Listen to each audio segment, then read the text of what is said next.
the house on the Elm Street அப்படினா Elm Streetனா என்னன்னா USAல ரொம்ப காமனான ஸ்ட்ரீட்டை தான் வந்து டார்க் தீம் பத்தியான ஒரு போயமை எழுதிட்டு வராங்க. கொஞ்சம் பயமா தான் இருக்கும். ஸோ அந்த பிளேஸ் எப்படி இருக்குன்னா it's like a mystery. Check out my new wheels. Hi everyone, this is Varsha here. Welcome back to Mount Study Center. இன்னைக்கு நம்ம TNPSC Group 2 General Englishல ஒரு இம்பார்ட்டண்டான போயம் பார்க்க போறோம். ஸோ போயம் அண்ட் ப்ரோஸ்க்கான கொஷின்ஸ் பார்த்தீங்கன்னா 15 கொஷின்ஸ். ஸோ அதில் வந்து நீங்கள் இம்பார்ட்டன்ஸ் கொடுங்க. But grammar, vocabulary, writing skills, reading comprehension அதிலலாம் வந்து இன்னும் நிறைய எஃபெக்டிவாக படிங்க. ஸோ நெக்ஸ்ட் வந்து நம்மளுக்கு நிறைய அந்த ரிலேட்டட் டாபிக்ஸ் நான் நிறைய உங்களுக்கு வீடியோவாக போடுறேன். Please share with your friends as well. Okay, இன்னைக்கு நம்ம போயம்குள்ளே போகலாமா? The house on Elm street written by Nadia Bush. Okay, so the house on the Elm street அப்படின்னா எல்ம் ஸ்ட்ரீட்னா என்னென்னா யூஎஸ்ஏல ரொம்ப காமனான ஸ்ட்ரீட்டை தான் வந்து எல்ம் ஸ்ட்ரீட்னு சொல்கிறாங்க. நடியா புஷ் பற்றி பார்த்தீங்கன்னா ஷீ இஸ் அ பட்டிங் போய்டஸ். இப்போ தான் அவங்க வந்து வளர்ந்துட்டு வராங்க. அவங்க ஏன் ஃபஸ்ட்டு இந்த போயம் எழுதுனாங்கன்னா அவங்களோட டீச்சர் வந்து ஒரு டாஸ்க்கு கொடுக்குறாங்க. இந்த மாதிரி பார்த்தீங்களா ஸ்டூடெண்ட்ஸ், நீங்கள் வந்து டார்க் தீம் பற்றியான ஒரு போயமை எழுதிட்டு வரணும். ஓகே, ரொம்ப பயமாக இருக்கணும் அதை படிக்கும் போதே. ஸோ அந்த மாதிரி போயமை எழுதிட்டு வாங்கன்னு ஒரு டாஸ்க்கு கொடுக்குறாங்க. அதனால் எழுதப்பட்டது தான் இந்த house on Elm street. Okay, இந்த போயமோட ஜிஸ்ட் என்னென்னா ஒரு மிஸ்டீரியஸ் ஹவுஸ் இருக்கான். ஓகேவா, அந்த மிஸ்டீரியஸ் ஹவுஸ்னால் அதில் நிறைய ரூமர்ஸ் இருக்கும். ஒரு மிஸ்ட்ரினாலே அதில் ரூமர்ஸ் இருக்கும். இப்படி இருக்குமோ அப்படி இருக்குமோன்னு சொல்லிட்டு அந்த ஹவுஸை பற்றி நிறைய பேர் வேறு விதமாக சொல்கிறாங்க. அது மாதிரி அது பக்கத்தில் பிசைட் தட் அங்கே வந்து ஒரு பெரிய ட்ரீ இருக்குது. ஓகே, அந்த ட்ரீ வந்து ஒரு நாளும் அதுலேருந்து எந்த இலையும் வந்தது யாருமே பார்க்கல. So it is never growing. அது உயரமாகவும் வளரல, இறந்தும் போகல, அது பாட்டு அப்படியே இருக்குது. ஓகே, அந்த ரெண்டு விஷயத்தை பற்றி இந்த போயமில் பேசுகிறாங்க. கொஞ்சம் பயமாக தான் இருக்கும். ஸோ பாருங்கள், ஃபஸ்ட்டு ஸ்டான்ஸாவில் the poet is talking about the house. அந்த ஹவுஸ் எப்படி இருக்குது, அது தனியாக இருக்கா, அதை சுற்றி என்னெல்லாம் இருக்குது, அதுக்குள்ளே என்ன இருக்குது, அது பார்க்க எப்படி இருக்குது அப்படின்றத இதில் ஸ்டேட் பண்ணியிருப்பாங்க. வாங்க பார்க்கலாம். It sat alone. அப்போது இட் சாட் அலோன் அப்படின்னா என்ன அர்த்தம்? It refers to the house. அந்த வீடு வந்து தனியாக இருக்குது. What happened there is still today unknown. It is a very mysterious place and inside you can tell it has a ton of space. But at the same time it is bare to the bone. Okay, it sat alone. அந்த வீடு வந்து தனிமையில் இருக்குது. What happened there is still unknown. ஆனால் அங்கே என்ன நடந்துச்சு, இதுக்கு முன்னாடி அங்கே யாரெல்லாம் வாழ்ந்தா, என்ன நடந்திருக்கும் அப்படின்றது இன்னி வரையும் யாருக்கும் தெரியாது. ஸோ அதை சொல்கிறாங்க. It is a very mysterious place. So அந்த பிளேஸ் எப்படி இருக்குன்னா it's like a mystery. And inside you can tell it has a ton of space. ஆனால் ஒன்று மட்டும் தெரியும், உள்ளுக்குள்ளே பார்த்தோன்னா நிறைய டன் ஆஃப் ஸ்பேஸ் இருக்குது. But at the same time it is bare to the bone. ஆனால் டன் ஆஃப் ஸ்பேஸ் இருந்தாலும் உள்ளே வந்து ஃபுல்லாக காலியாக இருக்குது அப்படின்றத போயட் சொல்கிறாங்க. ஓகே, இந்த ஃபர்ஸ்ட் பேராகிராஃபில் you have a figure of speech. அந்த ஃபிகர் ஆஃப் ஸ்பீச் வந்து சினக்டோகே,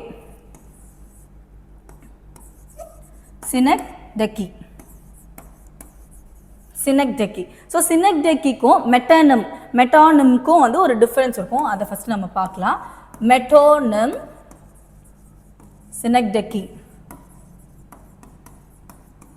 so very important figure of speech. Metonymy அப்படின்னா என்னென்னா is a figure of speech. வேற வேர்டு, அந்த வேர்டுக்கான லிட்ரல் மீனிங் நம்ம எடுக்கக்கூடாது. அதுக்கு பதிலாக அதோட கான்செப்டை நம்ம எடுத்துக்கணும். ஓகே, அந்த வேர்டுக்கான லிட்ரல் மீனிங்கை நம்ம எடுக்காமல் அந்த வேர்டுக்கான கான்செப்டை நம்ம எடுத்துக்கணும். இப்போ நான் ஒரு ஒரு லைன் எழுதுறேன், ஒரு ஸ்டேட்மெண்ட். நீங்கள் வந்து அதில் எது மெட்டோனம் அப்படின்னு சொல்லுங்கள். த க்ரௌன், எக்ஸாம்பிளோட படிங்க. த crown has approved the bill. The crown has approved the bill. இங்கே த க்ரௌன்னு இருக்குல்ல, க்ரௌன்னா என்ன? கிரீடம் நம்ம தலையில் வைப்போல. அப்போ அந்த க்ரௌன் வந்து அஸ் அப்ரூவ்டு பில்லா? அப்படி கிடையாது. ஸோ இந்த க்ரௌனுக்கான கான்செப்ட் இதை யார் ரெஃபர் பண்ணுறா? இந்த க்ரௌன் யாரை ரெஃபர் பண்ணுறாங்கன்னா one who has the power. அந்த மோனார்க்கை தான் வந்து நம்ம என்னன்னு சொல்லுவோம்னா க்ரௌனுன்னு சொல்லுவோம். மோனார்க்கை தான் நம்ம என்னன்னு சொல்லுவோம், க்ரௌனுன்னு சொல்லுவோம். So did you get the concept? So crown refers to monarch. அதோட கான்செப்ட் தான் வந்து மோனார்க். ஸோ க்ரௌன்ன்றது வந்து மெட்டானிம். ஓகேவா? அதே மாதிரி இப்போ சூட்ஸ்ன்னு நம்ம சொல்கிறோம். த சூட்ஸ் ஹேஸ் கம் அப்போனா என்ன சூட்ஸ் வந்துட்டாங்கன்னு அர்த்தம் கிடையாது. ஸோ அந்த சூட்ஸோட கான்செப்டுக்கு நம்ம போயிடணும். அப்போ கான்செப்ட் என்னது? கார்ப்பரேட் பீப்புள் இல்லை பிஸ்னஸ் பீப்புளை தான் வந்து நம்ம சூட்ஸ்ன்னு சொல்கிறோம். ஓகே, இப்போ சினக்டெக்கிக்கான எக்ஸாம்பிள் பார்த்தீங்கன்னா ஒரு சின்ன பார்ட்டை வச்சு ஒரு ஹோலாக சொல்லிடுவோம். ஓகே, ஒரு ஸ்மால் பார்ட்டை வச்சு ஆன் த ஹோலாக நம்ம சொல்லுவோம். இப்போ எக்ஸாம்பிள் பார்க்கலாம். இப்போது நான் வந்து ஒரு கார் வாங்கிட்டேன் அப்படின்னா என்னோடய ஃப்ரெண்ட்ஸ் கிட்ட எப்படி சொல்வேன்னா, hey check out my new wheels, hey check out my new wheels, check out my new wheels. அப்போது என்னோட புது வீலை மட்டும் பாருன்னு நான் சொல்கிறேன்னா அப்படி கிடையாது. என்னோட காரை பாருன்றதுக்கு வீல்ஸ் அப்படின்னு அந்த காரில் இருக்க ஒரு பார்ட்டை வச்சு ஆன் த ஹோலாக சொல்கிறேன்ல, தட் இஸ் கால்ட் அ சினக்டெக்கி. இந்த wheels refers to the car. Understood? Check out my new wheels is a classic example for synecdoche. So இந்த இடத்துல and inside you can tell it has a ton of space என்றது வந்து synecdoche. ஏன்னா இந்த ton of space வச்சு அந்த வீடு எவ்வளோ பெருசாக இருக்குது அப்படின்றத நம்ம போயிட்டு இங்கே சொல்லியிருக்காங்க.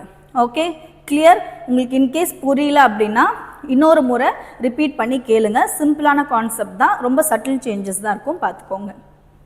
ஓகே, இதுக்கான ரைமிங் ஸ்கீம் பார்ப்போமா? Alone, unknown, bone, place, space, இங்கே பிபி வந்துடும். ஓகேவா? அப்போ இதோட ரைமிங் ஸ்கீம் பார்த்தீங்கன்னா A A, place space B B, bone வந்து ஏ. ஃபஸ்ட்டு ஸ்டான்ஸாவோட ரைமிங் ஸ்கீம் நம்ம இப்போ பார்த்தாச்சு. A A B B A. Clear? Next போலாம். At night the house seems to be alive. Lights flicker on and off. I am often tempted to go to the house to just take a look and see what it is really about, but fear takes over me. இப்போ அவங்க என்ன சொல்கிறாங்க, first அவங்களோட வீடை பற்றி அப்பியரன்ஸை சொல்லியாச்சு. Next நம்ம போயிட்டு வந்து இந்த வீட்டுக்குள்ளே போகலாமா? ஸோ நம்ம எல்லாருக்குமே க்யூரியாசிட்டி இருக்கும்ல. ஸோ ஒரு விஷயத்தை வந்து பண்ணக்கூடாதுன்னா என்னவாக இருக்கும் அப்படின்னு நம்மளுக்கு இருக்கும்ல, க்யூரியஸாக இருக்கும்ல. அதை தான் வந்து நம்ம போயிட்டோம் எக்ஸ்பீரியன்ஸ் பண்ணுறாங்க. நைட் டைமில் பார்த்தீங்கன்னா அந்த வீடுக்கு வந்து உயிர் வந்துடுது. உயிர் வந்ததுன்னா என்னென்னா அப்போ திடீர்னு அது வந்து பிரகாசமாக ஆகிடுது அப்படின்னு சொல்கிறாங்க. நம்ம காஞ்சூரிங் மூவிலெலாம் பார்த்துருப்போம். எப்போவுமே வந்து இந்த மாதிரி தனியாக இருக்க வீட்டுக்கு தான் நம்மளோட ஹீரோயின் வந்து போவாங்க. போயிட்டு தேவையில்லாத வேலையை பண்ணிட்டு வந்துடுவாங்க. ஓகேவா? ஸோ நைட் டைமில் இந்த house seems to B alive. Lights அங்கே எப்படி இருக்குன்னா lights flicker on and of. Flicker, இப்போ ஒரு ஈவில் ஸ்பிரிட் ஒரு இடத்துல இருக்குன்னா அங்கே இருக்க லைட்லாம் வந்து எப்படி ஆகும்னா அப்படின்னு கொஞ்சம் ஆன் அண்ட் ஆஃப் அப்படி ஆகும்ல, அதை தான் இங்கே சொல்கிறாங்க. Lights flicker on and of. I am often tempted to go to the house. So this is human nature. இவங்களுக்கு வந்து ரொம்ப டெம்டேஷன்ஸ் வருது. நம்ம போகலாமா, உள்ளே போய் இப்படி என்னதான் இருக்குன்னு பார்த்துடலான்னு சொல்லிட்டு போகிறாங்க. To just take a look and see what it is really about. என்னதான் அங்கே உள்ளே இருக்குன்னு நம்ம சும்மா தான் போய் பார்ப்போமே, அப்படி என்ன அப்படின்னு சொல்லிட்டு இவங்க யோசிக்கிறாங்க. And see what it is really about, but fear takes over me. ஆனால் என்னோட பயம் வந்து என்னை அங்கே போக விட மாட்டுது அப்படின்னு சொல்லிட்டு இவங்க இங்கே சொல்கிறாங்க. ஓகே, இங்கே lights flicker on and of அப்படின்னு இருக்குல்ல. இப்போ நான் அதை சொல்லும் போது என்ன சொன்னேன், ஒரு சவுண்டு கொடுத்தேன், அப்படின்னு ஒரு சவுண்டு கொடுத்தேன்னா lights flicker on and off. Okay, இங்கே lights flicker on and off. ஃப்ளிக்கர்னா என்னென்னா ஷைன் அன்ஸ்டெடிலின்னு சொல்கிறது தான் வந்து ஃப்ளிக்கர்னு சொல்கிறாங்க. ஸோ ஃப்ளிக்கர் ஆன் அண்ட் ஆஃப்னா நம்ம மைண்ட்குள்ளே ஒரு சவுண்ட் இருக்கும். ஓகே, ஸோ அந்த வேர்டு வந்து ஒரு சவுண்டை ரெப்ரசன்ட் பண்ணுச்சுன்னா that is called as onomatopoeia. Okay, இப்போது இந்த வேர்டு வந்து represents the sound, that is called as onomatopoeia. Okay, onomatopoeia, lights flicker on and off, important. Next, I am often tempted to go into the house. So இதெல்லாம் உங்களுக்கு ஓரளவு clear ஆயிருக்கும். So இதுக்கான rhyming scheme வந்து alive, off, be, house, see, about, A B C D E. So இதுக்கு வந்து rhyming ஸ்கீமே இல்லை பாருங்கள், ரைமிங் வேர்ட்ஸே கிடையாது. So ABCDE. Okay, next stanza போகலாம். I drive past the house almost every day. The house seems to be a bit brighter on this warm summer day in May.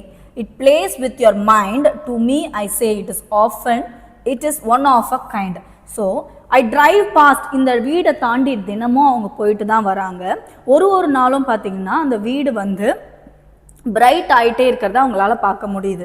I drive past the house almost every day, the house seems to be a bit brighter. ஒரு நாளும் பார்க்கும்போது கொஞ்சம் வெளிச்சம் அந்த மாதிரி bit brighter ஆகிட்டே போகுது. On this warm, இது important, on this warm summer day in May. ஓகேவா, on this warm summer day in May it plays with your mind. So இந்த வீடு நினச்சாலே ஒரு மாதிரி நம்மளுக்கே ஒரு மாதிரி, இப்போ ஃபார் எக்ஸாம்பிள் இப்போ நம்ம ஏதோ ஒரு ஹாரர் மூவி பார்த்தோன்னா ஒரு 2 days வந்து நம்மளுக்கு வந்து ஒரு ரியாலிட்டிலே நம்ம இருக்க மாட்டோம். ஸோ அந்த மூவியோடய கனெக்ட் ஆகிருப்போம்ல. So it plays with our mind, அதுதான் இங்கே சொல்கிறாங்க. It plays with your mind. To me I say it is one of a kind. So it's one of a kind, ஒரு யூனிக்கான ஒரு விஷயம் அப்படின்னு போயிட்டு சொல்கிறாங்க. Next, beside the house sits a tree. இப்போ தான் ட்ரீக்கு வந்திருக்காங்க. இங்கே பார்த்தீங்களா இந்த ட்ரீ தெரியுதா, எப்படி இருக்குது இந்த ட்ரீ பார்க்க? does it have any leaves? nothing. So இது அப்படியே இருக்குது. இதை பற்றி தான் இப்போ நம்ம பார்க்க போகிறோம். beside the house sits a tree. இப்போ பாருங்க beside. So what is the difference between beside and besides? பிசைட்னா என்ன, பிசைட்ஸ்னா என்ன, இது எப்பவுமே கன்ஃபியூஸ் ஆகும். பிசைட் அப்படின்னா வந்து என் பக்கத்தில், நெக்ஸ்ட் டு மீ அப்படிதான் சொல்லுவாங்க. பிசைட்னா next to me. For example, the cat is sleeping beside the fireplace. The cat sleeping beside the fireplace. அதே வந்து besides அப்படின்னா வந்து in addition to அப்படி ஞாபகம் வச்சுக்கோங்க. இந்த டேக்லைன் மட்டும் ஞாபகம் வச்சுக்கிட்டா போதும். in addition to. in addition to அப்படின்னா என்ன அர்த்தம்னா, besides coffee I also enjoy tea. besides coffee இல்லைனா besides coffee I also enjoy tea.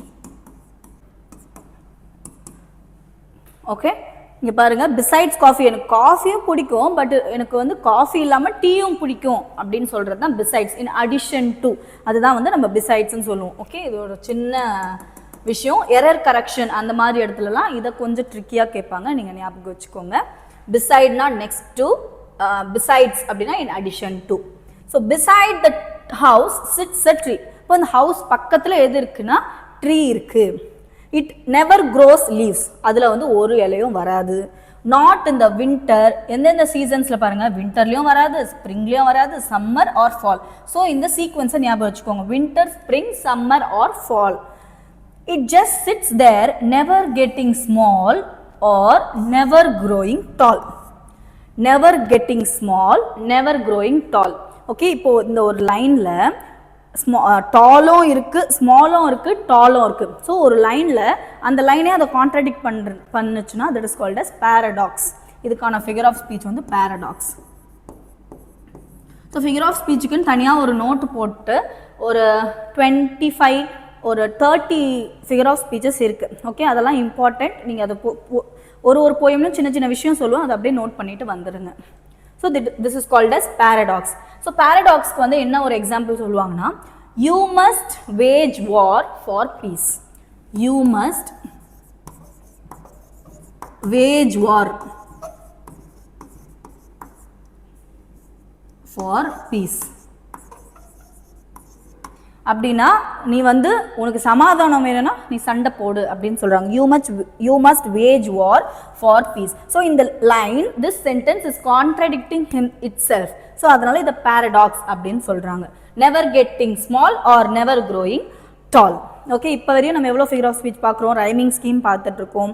First வந்து மெட்டானம் ஆக்சுவலாக இதில் இல்லை, பட் உங்களோட ரெஃபரன்ஸ்க்காக நான் சொன்னேன். சினக்டெக்கி பார்த்தோம், அதுக்கப்புறமா பேரடாக்ஸ் பார்த்தோம், அதுக்கப்புறமா ஆனமட்டோபியா இது பார்த்தோம். Very very important. நெக்ஸ்ட் பாருங்க, ஹவு குட் திஸ் பி. இப்போ இன்னொரு முறை படிக்கலாமா? Beside the house sits a tree.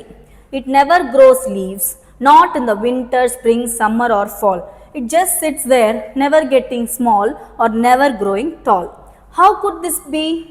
இது எப்படி ஆயிருக்கும் அப்படின்னு வந்து போயட்டஸே ஒரு கொஷின் கேட்குறாங்க, நம்மக்கிட்ட ஒரு கொஷின் அரைஸ் பண்ணுறாங்க. அதுக்கு வந்து நம்ம ஆன்சர் சொல்லணும்னு கிடையாது. we need not to elicit an answer. அதுக்கு நம்மளுக்கு பதில் இருக்கா, அதுக்கு நம்மளுக்கு பதில் கிடையாது. அதுதான் அவங்களோட மீனிங்கே. ரியாட்டாரிக்கல் கொஷின் அப்படின்னு சொல்லுவாங்க. இதுக்கான ஃபிகர் ஆஃப் ஸ்பீச் என்னன்னா rhetorical question. So this is called as rhetorical question. இந்த ரியாட்டாரிக்கல் கொஷின்னா அதுக்கு வந்து நம்மளால் ஆன்சர் பண்ண முடியாது. வெறும் வந்து போயட் வந்து அதை அந்த பாயிண்ட்டை வந்து நம்மக்கிட்ட ப்ரூவ் பண்ணுறாங்க, இது எப்படி நடக்கும் அப்படின்றத பாயிண்ட்டை நம்மக்கிட்ட ஜஸ்ட் ஸ்டேட் பண்ணுறாங்களே தவிர அதுக்குன்னு ஸ்பெசிஃபிக்காக நம்மளால் ஆன்சர் கொடுக்க முடியாது. ஸோ இந்த மாதிரி கொஷின் மார்க் வந்துச்சுன்னா rhetorical question. Okay, clear? Next stanza, last one. Rumors are constantly being made and each day the house just begins to fade. What happened inside that house? I really don't know. I guess it will always be a mystery. Rumors are constantly made. அந்த இடத்துல ரூமர்ஸ்னா என்ன அர்த்தம்? Falls ஸ்டோரிஸ்ன்னு சொல்லுவாங்க. ரூமர்ஸ்னா என்னன்னா false stories, that is called as rumours. அந்த இடத்துல rumours வந்து எப்பவுமே நடந்துகிட்டே தான் இருக்குது. அப்புறம் இப்போ என்ன ஆகுதுன்னா ஃபர்ஸ்ட் பிட் பிரைட்டராக இருந்துச்சுல, இப்போ அந்த ஹவுஸ் வந்து பிகின்ஸ் டு ஃபேட், கொஞ்சம் கொஞ்சமாக டிம் ஆகிட்டே வருதுன்னு சொல்கிறாங்க. What happened inside that house? I really don't know. எனக்கு அங்கே நிஜமாக என்ன நடந்ததுன்னு இன்னும் தெரியல. I guess it will always be a mystery. Okay, very very simple and easy poem. So this poem is written by Nadia Bush. Okay, இங்கே வந்து நம்ம ஃபிகர் ஆஃப் ஸ்பீச் பார்த்தாச்சு, அண்ட் வந்து அபவுட் ஆத்தர் பார்த்தாச்சு, அண்ட் தென் ஃபுல் போயம் பார்த்தாச்சு. Okay, இன்னொரு முறை repeat பண்ணி பாருங்கள். Plus take notes as well and write the figure of speech in separate notebook. அப்போ தான் உங்களுக்கு வந்து நல்லா இன்னும் மனசில் பதியும். ஓகேவா? உங்களுக்கு இந்த வீடியோ யூஸ்ஃபுல்லாக இருந்துச்சுன்னா please do like, share and subscribe. Thank you for வாட்சிங். பாய்.